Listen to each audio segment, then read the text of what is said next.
Vamos juntos para mais uma mensagem da nossa série Um Novo Jeito de Ser. Hoje falando sobre o que acontece quando o Evangelho encontra o indivíduo. Para quem esteve aqui nas nossas celebrações de Páscoa, você viu a história de Pedro. Quem é Jesus da perspectiva de Pedro. E para que Pedro possa nos dizer quem é Jesus, ele inevitavelmente tem que contar a história que transformou a sua vida. O encontro, o ensino, a caminhada, a jornada que transforma uma vida. Não tem como uma pessoa se encontrar com Jesus de Nazaré, como a palavra de Deus nos apresenta Jesus de Nazaré, sem que este encontro gere nesta pessoa transformação.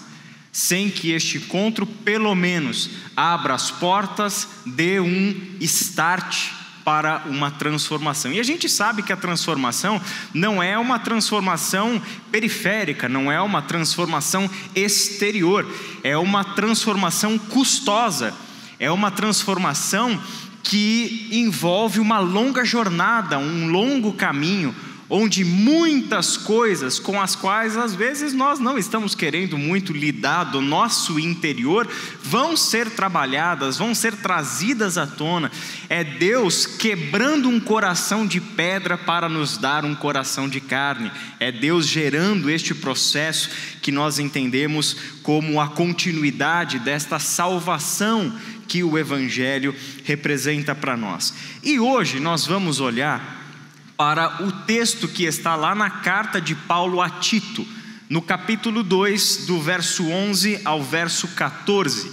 Tito 2, de 11 a 14. Se na semana passada nós vimos este encontro do Evangelho com o indivíduo a partir da história de Pedro e de outras pessoas ali representadas no nosso teatro, na mensagem que o André pregou para nós, hoje a gente vai olhar para uma explicação que o apóstolo Paulo dá sobre o que acontece em poucas palavras quando o Evangelho da graça de Deus chega a uma vida, chega a uma pessoa. Tito 2, de 11 a 14, é um dos textos mais precisos, mais concisos ao mesmo tempo, sobre o que é o Evangelho. Sobre o que é o Evangelho. Tito 2, de 11 a 14, nós lemos o seguinte: porque a graça de Deus se manifestou salvadora a todos os homens. Ela nos ensina a renunciar à impiedade e às paixões mundanas e a viver de maneira sensata, justa e piedosa nesta era presente, enquanto aguardamos a bendita esperança, a gloriosa manifestação de nosso grande Deus e Salvador Jesus Cristo. Ele se entregou por nós a fim de nos remir de toda a maldade e purificar para si mesmo um povo particularmente seu, dedicado à prática de boas obras.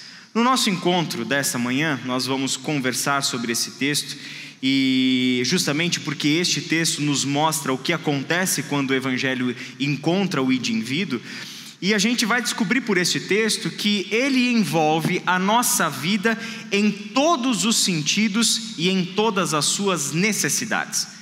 O Evangelho nos alcança, nos encontra, e quando isso acontece, o Evangelho está a envolver a nossa vida em todos os sentidos e em todas as nossas reais necessidades. O texto mostra que esse encontro do Evangelho com o indivíduo desencadeia três grandes bênçãos. Três grandes bênçãos para nós. A primeira é a salvação. A segunda é a transformação. E a terceira é a missão. Nós vamos conversar sobre cada uma delas, mas vamos orar primeiro. Pai querido, te damos graças por este texto, e neste momento em que vamos conversar sobre a tua palavra, pedimos, Pai, a iluminação do Santo Espírito. Pedimos que estas palavras saltem aos nossos olhos de uma maneira especial, que alcancem o nosso coração, o centro da nossa vontade, o centro do nosso desejo, aquilo que nos coloca a andar para frente. Que estas palavras, Pai, gerem impacto transformador em nossas vidas, para a honra e glória do Teu santo e bendito nome. Amém. Vamos começar então com a primeira grande bênção, que é decorrente do encontro do Evangelho com o indivíduo, que é justamente a salvação. Aqui o apóstolo Paulo, no versículo 11, mostra para nós a graça como graça salvadora e como graça universal. Graça salvadora e graça universal. Para nós isso é importante destacar no texto de Paulo, assimilar isso que ele está ensinando, porque até então a visão de salvação corriqueira para o mundo religioso do apóstolo Paulo, ela não era tão universal assim. Ela dizia respeito muito mais a uma salvação restrita, nacional, tem a ver com o ingresso de pessoas que até poderiam se tornar membros da comunidade dos discípulos de Jesus, da comunidade judaica, mas isso envolveria entrar para uma outra cultura, entrar para um outro processo, uma adequação que está para muito além de uma simples e mera conversão religiosa.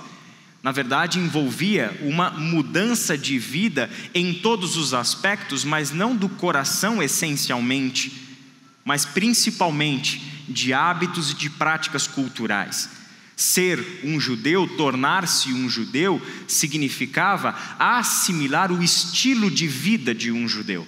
E isso não é apenas uma questão teológica, mas envolvia todos os elementos culturais. O apóstolo Paulo foi encontrado pelo Evangelho da Graça e descobriu uma salvação destinada a todas as pessoas. Por isso a ideia de uma salvação universal. Não apenas para um povo, não apenas para uma cultura, mas um Deus que se manifestou na história com a sua graça salvadora para salvar gente dentro da cultura, dentro das suas culturas, preservando as suas identidades culturais, preservando as suas identidades históricas, étnicas e assim por diante. Isso é algo novo que Paulo vai ter o encontro, e sobre isso ele fala justamente nesse primeiro versículo, porque a graça de Deus se manifestou salvadora a todos os homens. Vamos parar nesse texto um pouquinho e pensar no seguinte: a graça de Deus é o centro do Evangelho. A graça de Deus é o coração do Evangelho. Se nós estamos falando de um novo jeito de ser nesta nossa série, tudo o que vem a ser um novo jeito de ser está sustentado por esta pequena palavrinha, mas poderosíssima, que se chama graça. Porque a graça de Deus se manifestou salvadora a todos os homens. Olha que interessante, a graça é de quem, gente? De Deus. É graça de Deus. Ele é aquele que possui a graça tem a origem nele, a graça não tem a origem em nós. A graça diz respeito a um movimento que parte exclusivamente de Deus, assim como o Evangelho tem a sua origem em Deus. Olha, por exemplo, o texto de Romanos, capítulo 1, versículo 1, quando Paulo fala que foi separado para o Evangelho de Deus. A ideia não é só do pertencimento, ou seja, o Evangelho pertence a Deus, a graça pertence a Deus. Não, é algo mais. Deus é o genitivo de graça e de Evangelho, ou seja, Deus é quem gera Evangelho, Deus é quem gera graça. É algo que nasce dele, tem sua origem em Deus. Esse segundo, na continuação do texto, quando ele fala que esta graça de Deus se manifestou. Que palavra importante que Paulo utiliza aqui. Ela se tornou visível. Ela veio em um determinado momento histórico e se manifestou. Saltou à vista das pessoas, se tornou visível. Mas como exatamente graça, que é um conceito, né, gente? Como exatamente graça se torna visível? Como exatamente um conceito teológico se torna visível? Evidente que quando Paulo fala da graça de Deus que se manifestou, ele está se referindo a Jesus Cristo. Jesus Cristo é a graça visível de Deus manifesta na história. Jesus Cristo é quem personifica o amor de Deus, porque graça, assim como bondade, fazem parte desta palavra que se chama amor. E não o amor que se deixa confundir do amor de um homem por uma mulher, do amor de um pai para um filho, do amor que a gente tem por um objeto que a gente possui. Não, esse é um amor especial. É o amor que é a essência do próprio Deus. Deus é amor e não se deixa confundir com as outras coisas que nós tratamos na dimensão do amor aqui entre nós. Não, é o amor de Deus. E um dos elementos deste amor de Deus é justamente a sua graça, e essa graça se manifestou, tornou-se visível na pessoa de Jesus Cristo. Ela se manifesta como salvação. É graça que se manifestou salvadora. Para um mundo que era merecedor da ira de Deus por causa do pecado, se manifesta o oposto daquilo que era o merecimento da humanidade por causa do seu pecado. Ao invés da ira que nos consumisse e acabasse com tudo isso aqui chamado humanidade, por causa da rebelião humana contra Deus, por causa do mal que nós perpetuamos de geração em geração, por causa dos desdobramentos da morte que agora governa a vida humana, tudo isso geraria de Deus uma resposta apropriada. E a resposta apropriada para a condição humana em pecado seria morte. Morte. Mas ao invés da morte, o que Deus fez? Manifestou graça. Manifestou graça. E Ele manifestou para nós, entenda bem isso, Ele não manifestou para nós um conceito. A manifestação da graça não é Deus mandar um anjo aqui com um dicionário teológico para a gente, dizendo, agora vocês conhecem o que é graça. Não. A manifestação da graça é o Filho de Deus veio a este mundo como homem, em carne. Ele viveu entre nós, Ele habitou entre nós, Ele nos revelou a glória do seu Pai. Ele trouxe a este mundo o Evangelho, a mensagem da chegada do reino de Deus, e abriu as portas do reino de seu Pai para todo aquele que nele cresce. Ele abriu esta novidade, é algo totalmente novo que veio à existência, que veio aos nossos olhos, que se manifestou. Se nós entendemos isso, olhando para Jesus, vemos a graça. Na face do Cristo está a graça manifesta do Deus Salvador, na face do Filho de Deus. Se isso é verdade para nós, em Jesus, nós estamos contemplando um conhecimento que só pode ser acessado pela revelação de Deus. E que conhecimento é esse? O conhecimento é o seguinte: o poder, a força que governa este mundo não é mais a morte.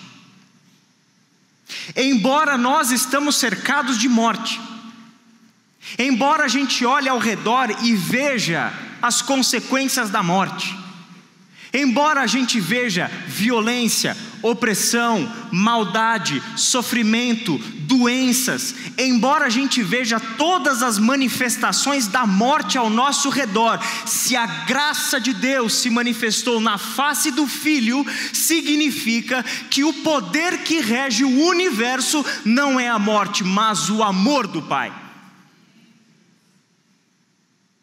O que rege, o que determina a história não é mais a morte, mas o amor do Pai que se tornou manifesto, que veio à luz e que agora pode ser contemplada na face do Cristo crucificado e ressurreto ao terceiro dia. A graça de Deus se manifestou salvadora a todos os homens, sem distinção. Essa é uma máxima que o apóstolo Paulo ensina nas suas cartas. Essa é uma máxima do Evangelho. A graça de Deus sendo anunciada a todos os homens, a todas as pessoas, a todos os povos, sem distinção. É o Evangelho alcançando pessoas sem perguntar para elas primeiro se elas atendem pré-requisitos para receberem a graça. Não tem isso. É a graça de Deus que está sendo agora anunciada a todos os povos, porque esta é, por definição, a essência do Evangelho. A graça de Deus se manifestou salvadora a todos os homens, sem distinção.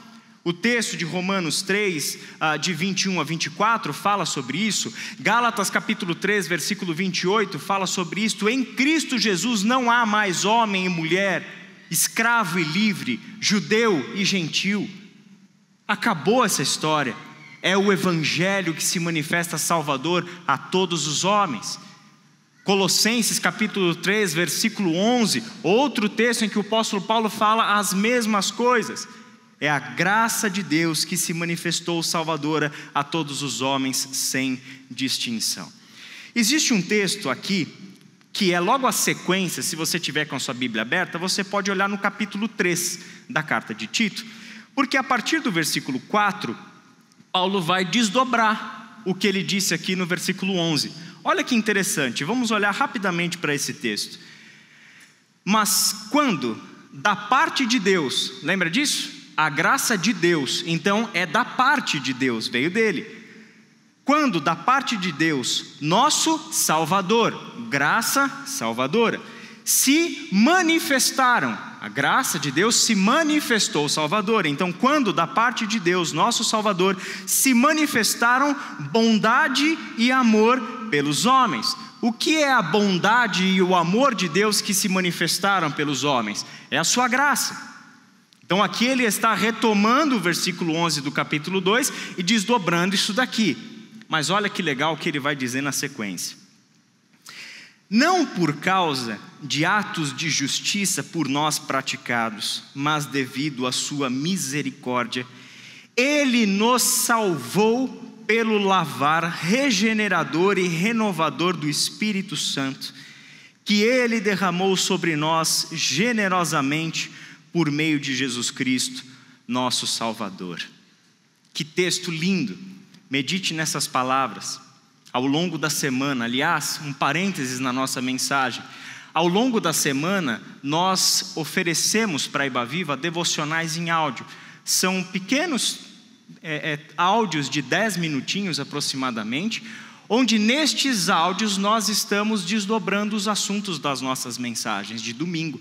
Então é importante que você, como membro da Ibaviva, como visitante da Ibaviva, tenha acesso a isso pelo nosso aplicativo ou pelo agregador aí que você utiliza, podcast, Deezer e assim por diante. Então faça isso. Nessa semana a gente vai meditar sobre esse texto do capítulo 3. Mas aqui ele fala algumas coisas, né? É graça, então não é por causa de atos de justiça praticados por nós. Ele nos salvou por sua graça, mas devido à sua misericórdia, ele nos salvou pelo lavar regenerador e renovador do Espírito Santo que ele derramou sobre nós generosamente por meio de Jesus Cristo, nosso Salvador. Hoje de manhã eu fui correr. Eu fiz um treino de 20 quilômetros hoje de manhã. Você sabe o que o corpo humano mais precisa depois de correr 20 quilômetros? Um banho. Vocês acharam, os nutricionistas já estavam falando, né? Carboidratos, proteínas, sais, minerais, água e assim. Não, é um banho, tudo isso vem depois. Isso é uma coisa séria, gente. Depois de correr 20 quilômetros, é um cheiro de morte mesmo. Não eu. Eu termino o treino com cheiro de Victoria's Secret de pêssego. Mas os colegas que correm comigo, pelo amor de Deus, é uma coisa terrível. A gente precisa de um banho. Você já teve aquela sensação de você chegar em casa ou estar chegando em casa e você falar assim: meu Deus do céu, eu preciso de um banho? Já teve essa sensação ou não? Sujinhos, se você nunca teve essa sensação, é muito bom fazer um negócio desse. Saber do impacto que o banho gera na gente, no nosso humor, no que vem a seguir. A gente sabe o quanto um banho em determinadas situações da vida pode ser renovador. Agora imagina ser lavado pelo Espírito Santo de Deus derramado em nós. É renovadora a sensação de tomar um banho que tira a sujeira da nossa pele. Imagina tomar um banho que tira a sujeira da nossa alma, da nossa culpa, da nossa consciência, da nossa vida. Imagina tomar um banho. É exatamente isso o que Deus fez. Essa é a sua ação salvadora. Essa é o seu ato de misericórdia. Ele nos lavou pelo lavar, Ele nos salvou pelo lavar regenerador e renovador do Espírito Santo, que Ele derramou sobre nós generosamente por meio de Jesus Cristo, o nosso Salvador. Isso aqui é, claro, uma referência ao batismo. No batismo nós estamos ali vivenciando isso, encenando isso, mas a gente sabe que não é a água da piscina que lavou a gente da sujeira que nós precisávamos ser lavados, mas é o lavar regenerador e renovador do Espírito Santo de Deus que Ele derramou sobre nós por meio do Espírito Santo. Assim, gente, o apóstolo Paulo nos faz um convite. Se nós entendemos isso, se nós entendemos o que é esta graça salvadora que se manifestou a todos os homens, se nós entendemos isso, então aqui nós estamos diante da salvação. Ele nos salvou, Ele nos salvou. Graça é salvação. E aqui o apóstolo Paulo faz um convite para os filipenses, que é um convite para todos nós, e o convite é esse: ponham em ação a salvação de vocês, com temor e com tremor. O apóstolo Paulo entende e ensina a salvação como algo que não está completo, mas como algo que está em andamento. Então nós já fomos salvos pela graça? Já fomos salvos pela graça. E tem mais uma coisa que precisa acrescentar a isso que já aconteceu com a gente. Nós estamos agora desenvolvendo essa salvação. Deus, pela pessoa do Espírito Santo, está em um processo onde este imperativo de Paulo faz sentido. Ponham em ação, desenvolvam a salvação de vocês com temor e com tremor. A sequência do texto é Paulo dando alguns imperativos, mas a gente não vai seguir com Filipenses, a gente vai seguir com a carta de Tito. Pôr em ação a salvação é agora começar a viver este processo de transformação. E na sequência do texto, versículos 12 e 13, Paulo nos apresenta agora a salvação em ação, a salvação em movimento, e ele apresenta para nós uma imagem belíssima da graça de Deus. A graça como pedagoga. A graça como pedagoga. Olha que bonito que ele diz. Ela, e ele está se referindo a quem, gente? Quem é ela? A graça. A graça. Ela nos ensina a renunciar à impiedade e às paixões mundanas e a viver de maneira sensata, justa e piedosa nesta era presente. Então, a graça que nos salvou é a graça que continua com a gente na caminhada. A graça não nos salva e nos abandona. A graça de Deus agora continua com a gente.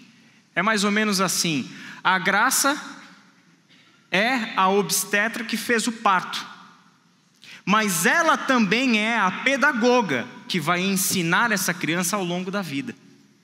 Ela assume essas duas funções. É aquela que nos salva, mas também é aquela que agora vai andar do nosso lado e nos conduzir.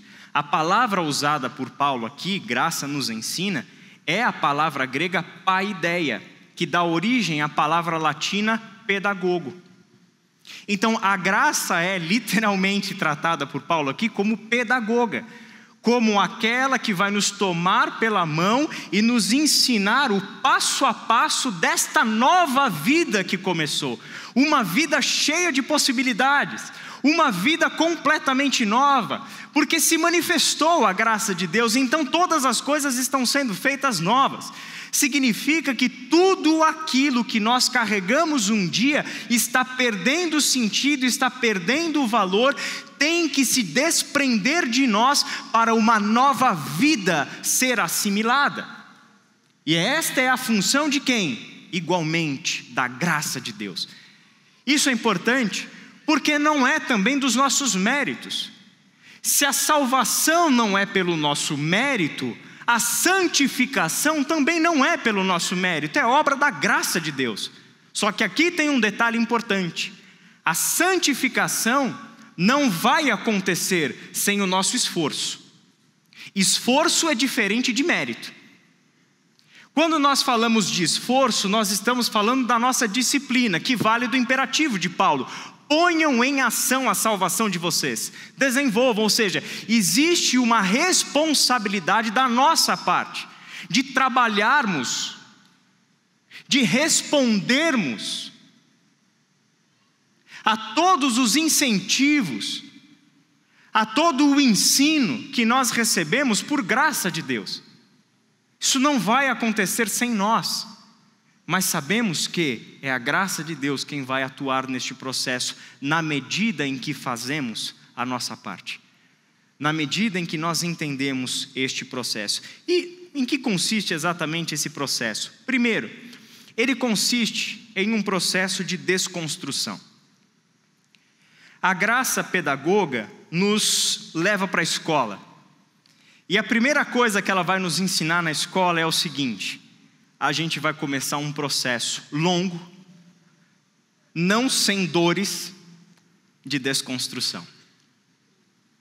Existem coisas aí que estão impregnadas em você, existe um padrão de pensamento, existem desejos, existem inclinações do coração que fazem parte da velha vida. Aquela vida da qual você foi salvo, a sujeira da velha vida da qual o Espírito Santo te lava. Então existem diversas coisas que estão impregnadas em você por causa de uma vida exposta e treinada no pecado. Então ela nos ensina, ela nos encaminha a renunciar à impiedade e às paixões humanas. Tudo aquilo que se opõe a Deus, a impiedade, e tudo aquilo que é natural da inclinação do coração humano às paixões mundanas. Estas coisas estão impregnadas na nossa mente e no nosso coração. E estas são as coisas que fazem parte da nossa vida de renúncia na caminhada com a graça salvadora. A segunda coisa que a graça nos ensina é viver de maneira sensata, justa e piedosa nesta era presente, que a gente pode chamar isso de construção. Se ele desconstruiu uma forma de viver, se a graça desconstrói uma forma de viver, ela o faz para construir uma nova forma de viver. E as marcas desta nova forma de viver são sensatez, justiça e piedade. Sensatez, uma vida sensata, uma vida capaz de discernir entre o certo e o errado, o bem e o mal, uma vida de sabedoria, uma vida de justiça segundo Deus, uma vida de justiça segundo Deus, uma vida de piedade, profunda devoção e exclusiva devoção ao Deus vivo e verdadeiro. Este processo, esta segunda grande bênção que nós recebemos, quando a graça do Senhor, quando o Evangelho nos encontra, tem a ver com a disciplina corretiva e a disciplina formativa. A disciplina corretiva é a que vai nos ensinar: isso aqui não. Isso aqui é um hábito seu. Só que este hábito seu não está te levando para perto de Cristo, está te levando para perto da morte. É um hábito de morte. É um hábito que valia e era comum na velha vida, mas você foi salvo desta velha vida. Na nova vida, são outros hábitos que precisam ser assimilados. Este é o processo da transformação. Existe uma forma muito peculiar com que a gente pode entender isso. Vamos olhar para 2 textos de Paulo rapidamente. Colossenses capítulo 3, versículo 5. Assim, façam morrer tudo o que pertence à natureza terrena de vocês: a imoralidade sexual, a impureza, a paixão, os desejos maus, a ganância, que é a idolatria. Olha a forma, todos nós entendemos a lista de coisas negativas aqui, né? Imoralidade sexual, impureza, paixão, desejos maus, ganância, idolatria. Entendemos a lista. Só que olha com que palavras pesadas Paulo fala com que nós devemos lidar com isso. Façam morrer. Façam morrer. Você percebe que o imperativo está sendo dado para nós. É responsabilidade nossa fazer morrer. Só que entenda uma coisa, em todo o ensino de Paulo, não é possível fazer morrer se não for pela graça de Deus. Senão vai ser um esforço meramente nosso, um esforço religioso e um esforço para que um dia a gente bata no peito e diga para os outros: veja como eu sou moralmente elevado, veja como eu sou bom. Nós nunca podemos nos esquecer que este processo é startado pela graça e está em continuidade com a ação graciosa de Deus. E o que é a construção aqui? Colossenses 2, 6 e 7. Portanto, assim como vocês receberam Cristo Jesus, o Senhor, continuem a viver nele, enraizados e edificados nele, firmados na fé, como foram ensinados, transbordando de gratidão. Olha que palavra também bonita que ele fala do que deve ser a nossa jornada a partir de Cristo. Continuem a viver nele. Interessante, não é continuem a aprender dele, que caberia perfeitamente no texto, mas ele escolhe uma expressão muito mais significativa: continuem a viver. Façam morrer e continuem a viver. Percebe o contraste? É morte e vida, desconstrução e construção. C.S. Lewis explicou isso de um jeito genial. Eu nunca tive um soldadinho de chumbo. Os meus soldadinhos de brinquedo eram esses de plástico. Meninos, levante a mão quem teve os soldadinhos de plástico verdinhos ali, ó. Pois é. Esse aqui é interessante. Essa imagem, inclusive, é do soldadinho de chumbo do Toy Story. Mas vocês já vão ver por quê. C.S. Lewis diz assim: será que você já pensou, quando criança, quão divertido seria se os seus brinquedos ganhassem vida? Olha que genial, o pessoal da Pixar leu Cristianismo Puro e Simples e fez Toy Story. Está vendo como teologia pode dar dinheiro também? Você já imaginou como seria divertido se os seus brinquedos ganhassem vida, vivessem? Se o seu soldadinho de chumbo vivesse, se movimentasse, falasse e assim por diante? Aí ele continua: imagine transformar um soldadinho de chumbo em um homenzinho real. Isso significa a transformação do chumbo em carne. Imagina que isso fosse possível. O que consistiria a transformação do soldadinho de chumbo em um homenzinho real? O chumbo tem que ceder espaço para que a carne surja e preencha o soldadinho de chumbo. Só que o soldadinho de chumbo pensará que você está matando ele, porque afinal ele é de chumbo. E ele fará tudo o que puder para impedi-lo. Em outras palavras, se ele puder evitar, jamais se transformará num homem. Jamais se transformará num homem. E ele fala isso para nos explicar o que foi a encarnação de Jesus Cristo. Isso aqui, evidentemente, é uma metáfora própria da mente do C.S. Lewis. E ele está dizendo o seguinte: a humanidade são soldadinhos de chumbo, que não têm consciência de que são de chumbo e que se poderia ser possível ser de carne. Não tem consciência que dava para ser melhor do que chumbo. Não tem consciência de que dava para se mexer, para falar, para respirar, para tocar o outro, para viver. Não tem consciência. Esta é a humanidade após a queda, soldadinhos de chumbo, que só conhecem um tipo de vida, a vida biológica, a vida bios, como os gregos a chamavam e como o Novo Testamento utiliza.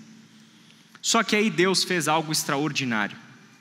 Ele decidiu fazer com que um soldadinho de chumbo virasse de carne. E aí o que ele fez? Ele pegou essa humanidade de chumbo e ele enviou para este mundo o seu filho, para nascer neste mundo como soldadinho de chumbo.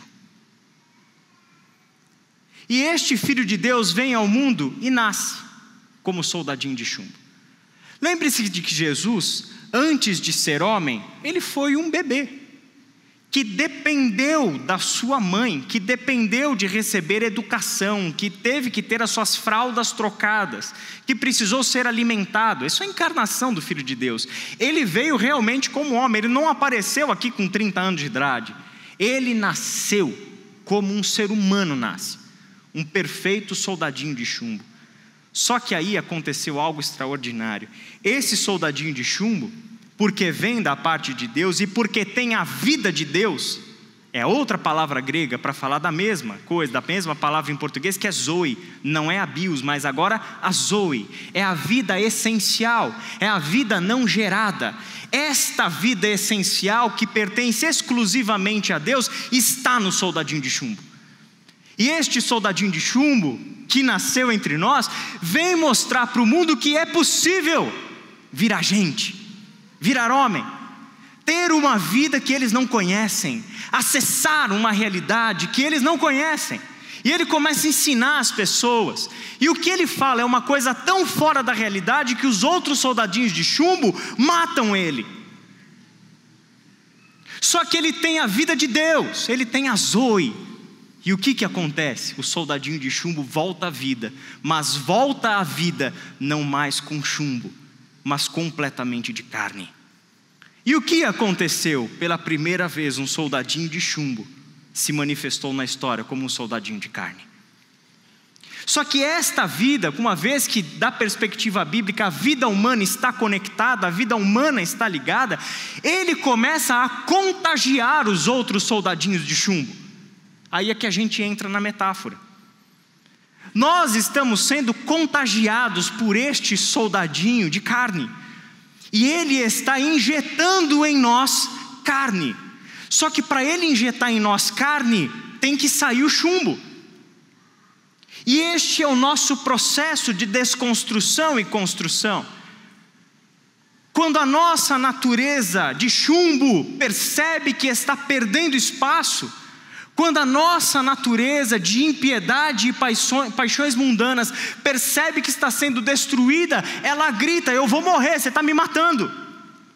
Por isso que nós lutamos com unhas e dentes contra a santificação, contra a justiça, contra a obra que o Espírito Santo de Deus está querendo promover em nós, tirar o chumbo e nos encher de carne.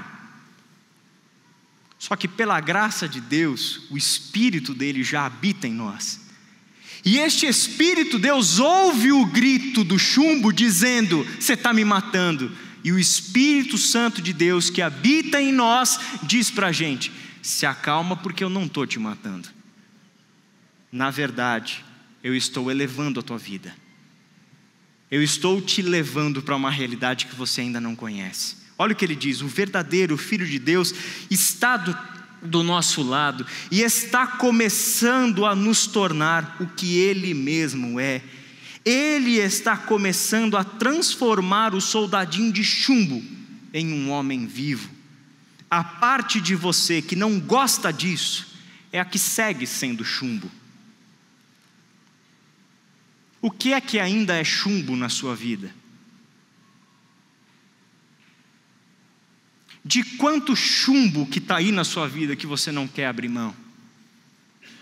Essa é a parte de você que não gosta do que Jesus Cristo está fazendo aí dentro, que não aceita a transformação, que não quer cooperar com a transformação, que não quer se esforçar para a transformação, mas a gente precisa saber que é exatamente neste processo que a graça de Deus está trabalhando em nós.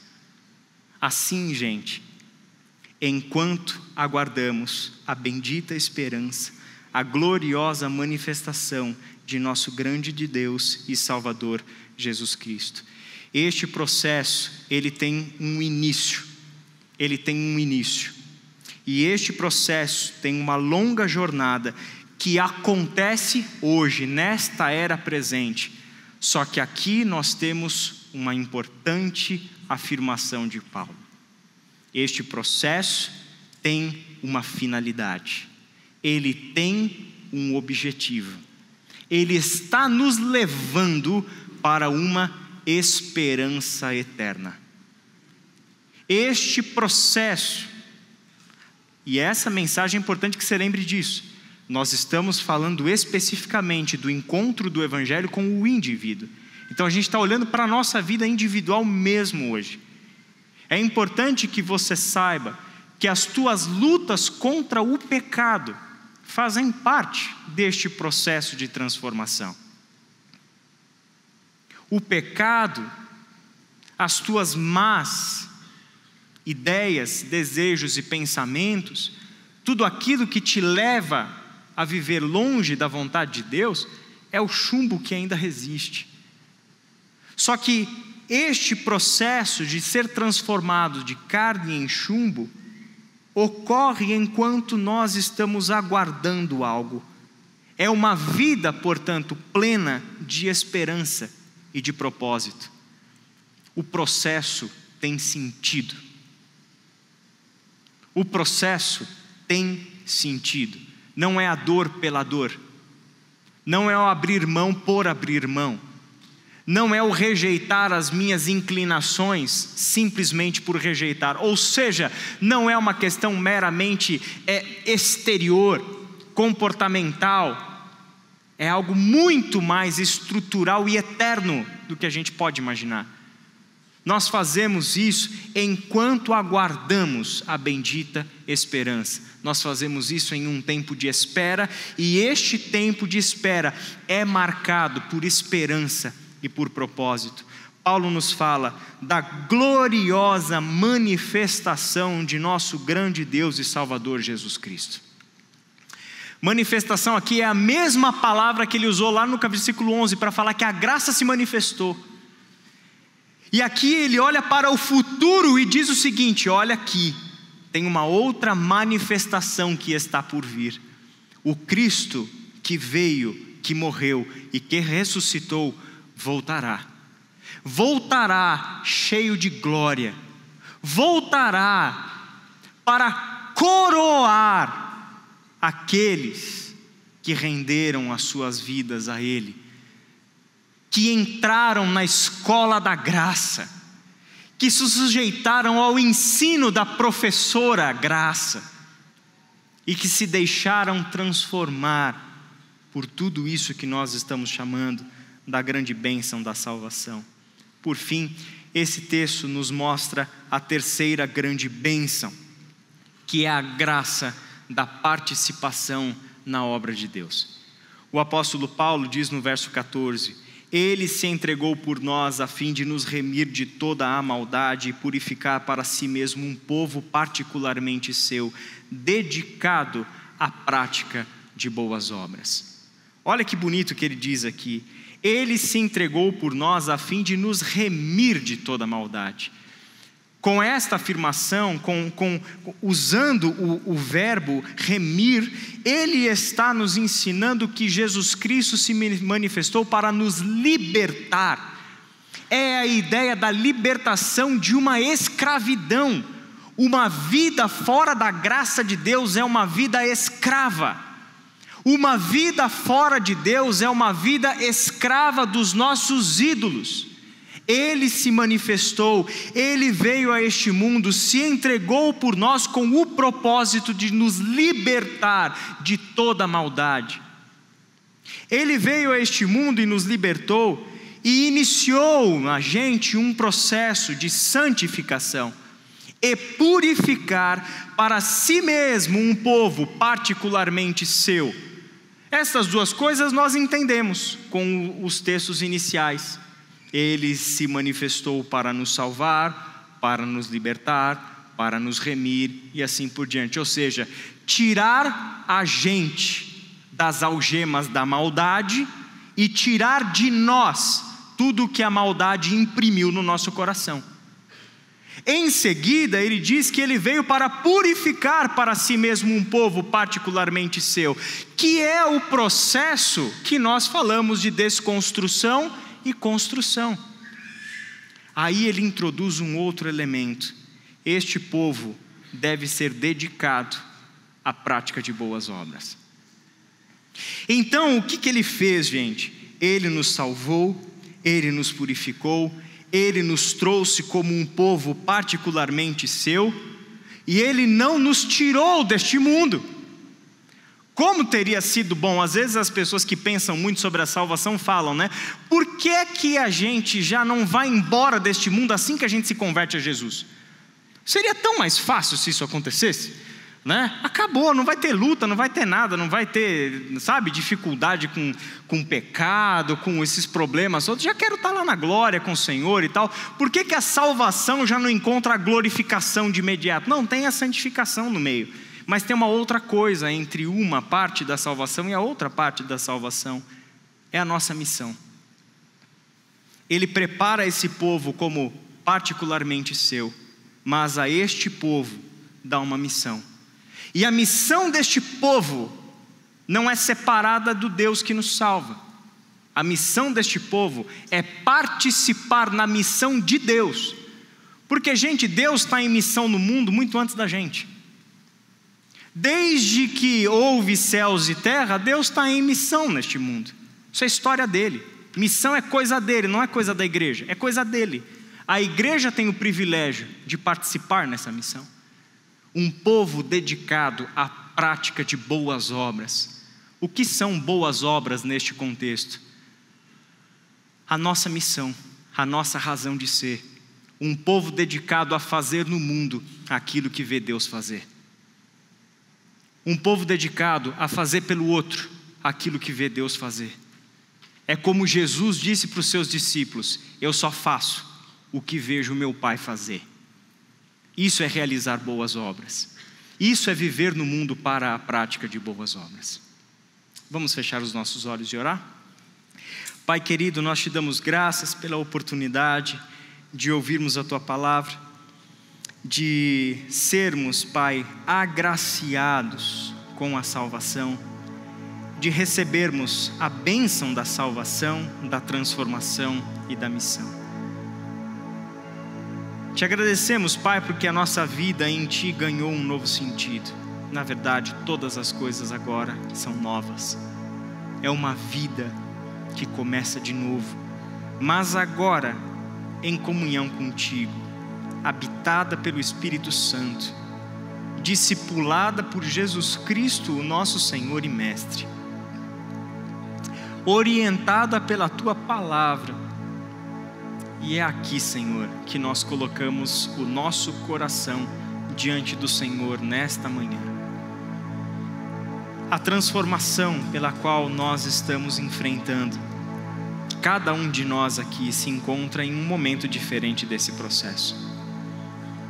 Mas todos nós, e este é o nosso desejo, todos nós desejamos ser como Cristo. Desejamos alcançar o objetivo desta transformação, que é sermos formados à imagem do Filho de Deus. Por isso, Senhor, nós mais uma vez pedimos, rogamos ao Senhor consciência sobre este processo, entendimento sobre este processo, que o Senhor continue a abrir os nossos olhos para enxergar o que está acontecendo aqui, para que definitivamente pessoas parem de viver para si mesmas